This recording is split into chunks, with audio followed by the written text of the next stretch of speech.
우주홍황이라고 할 때 우주는 뭐라냐? 우주는 넓고 거칠다 이렇게 표현을 해요. 그 무슨 소리예요? 자, 우주는 제가 지난번에 논어를 공부하면서 잠깐 설명을 드렸을 겁니다. 이거 한자로 외울 때요, 지부, 집주 그래요. 자, 하나는 집, 둘 다 집이죠. 여기도 집, 여기도 집. 이 집은 그럼 우리 집 가자도 있고, 그죠? 집 가자도 있고, 집포자도 있고 많습니다. 요 집에 무슨 차이가 있느냐라는 것이죠. 이거는 갈 우자가 들어가 있기 때문에 우리가 옛날 집이라고 하는 건 이렇게 돼 있죠. 처마가 있죠. 처마가 있고 처마 밑으로 비 오면은 사람들이 처마 밑으로 해서 걸어갑니다. 그래서 갈루자가 되는 것이죠. 사람이 지나다니는 이 공간이 바로 우입니다. 그래서 처마 우가 되기 때문에 자, 이게 공간 개념이죠. 공간 개념이고요. 그 다음에 주라고 하는 것은 자, 이거 진면자에 돼요. 지붕을 표현하는 것이죠. 진면자가 되고 거기에 또 뭐냐, 말미암을 유자죠. 아까 조금 전에 봤던 누를 황자에서 본 내용입니다. 자, 여기서 뭐 땅속에서 씨앗이 싹 터서 자라난다 라는 뜻이죠. 다시 말해서 집이라고 하는 공간은요, 자, 부부가 살면서 자식을 낳아서 길러가는 과정입니다. 그래서 주라고 하는 것은 바로 지붕 밑에 있는 바로 이 방의 공간을 바로 주라고 합니다. 그렇죠? 다시 말해서 여기는 날아서 자라니까, 자라는 과정이니까 이건 무슨 얘기냐면 바로 시간적 개념의 주라고 하는 것입니다. 다시 말해서 우주라고 하는 자, 우리의 이 지구 바깥에, 우리가 살고 있는 이 땅 바깥에 저 바로 그죠? 공간이라고 하는 것은 두 가지 의미가 있죠. 공간적인, 그죠? 텅 빈 공간과 시간이 흘러가는 시간적 개념의 그 공간을 아울러서 우리가 우주라 이렇게 표현을 하는 겁니다. 그죠? 그럼 그 우주라고 하는 것을 다시 말해서 낮에는 별 볼 일 없지만 전체 낮에 별 볼 일 없죠. 밤이 되어야 별 볼 일이 있습니다.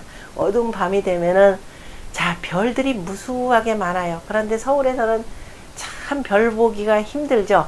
별을 제대로 보려면은요, 인간들이 만든 불빛이 없는 저 깊은 시골로 가서 밤하늘을 쳐다보면 됩니다. 자, 여름날 어디로 갈 때?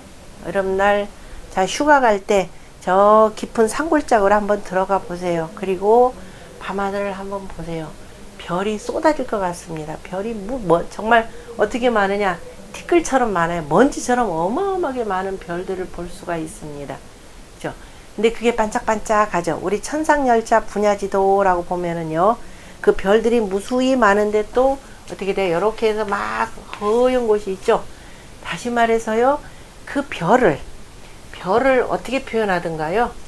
우린 별도 둥글고 해도 둥글고 작으니까 우린 점으로 둥글죠. 그런데요, 별은 반짝반짝 한다고 해서 이렇게 쓰는 거, 이거는 서양식 표기입니다.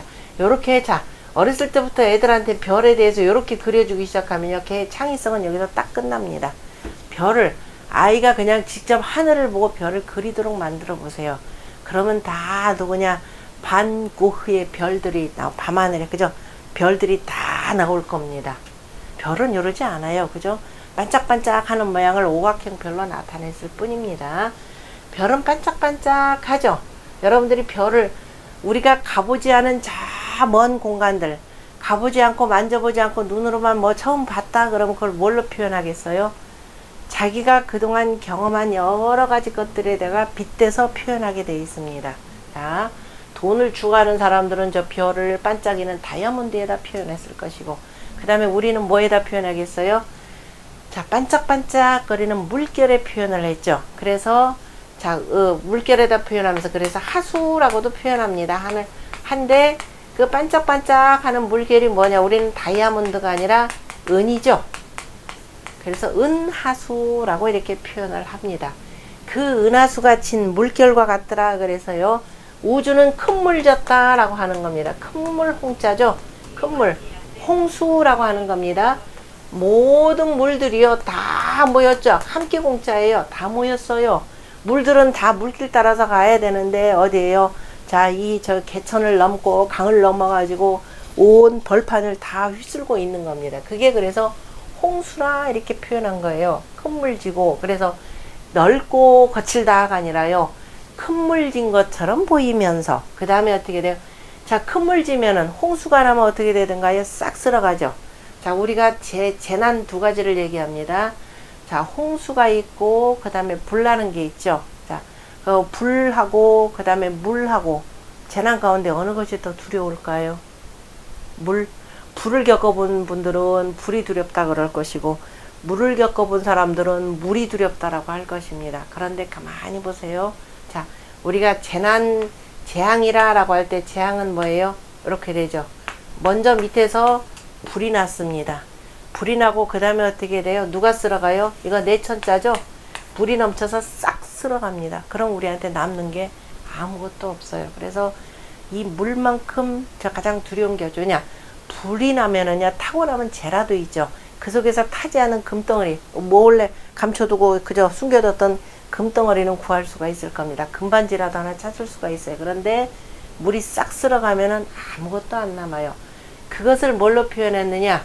자, 내천자죠. 아까 봤던 바로 요 글자입니다. 요 내천자. 물이 위에서부터 아래로 순하게 흘러야 되는데 그 다음에 어떻게 돼요? 열이도 가고 그저 이렇게도 가고 지멋대로 갑니다. 그러니까 저 위에 그저 뭐 아무것도 안 남았죠. 땅에 아무것도 없을 망자입니다. 아무것도 안 남았어요. 아무것도 안 남고 열심히 곡식을 심어두고 과일을 심어뒀는데 채소를 심어뒀는데 아무것도 없고 다 지나가고 난 뒤는 뭐예요?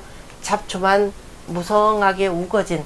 그래서 거칠다라고 하는 것은 아무것도 없다라는 것이 아니라 잡초만 무성하게 되는 바로 황무지라 이렇게 표현하죠. 황무지라고 하는 것도 황무지가 있습니다. 아무것도 없다라는 것이 아니라 풀들이 무수하게 많다라는 겁니다. 무수하게 많으면서 거기에 이른바 곡식이나 채소, 사람들이 먹을 수 있는 것은 없더라라는 겁니다.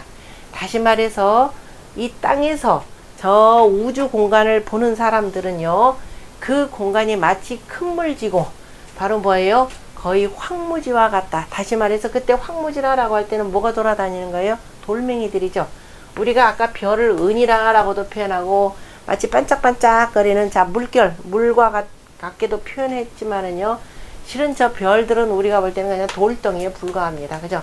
황무지에 돌덩이들만 굴러다니더라 라고 한 이 표현입니다.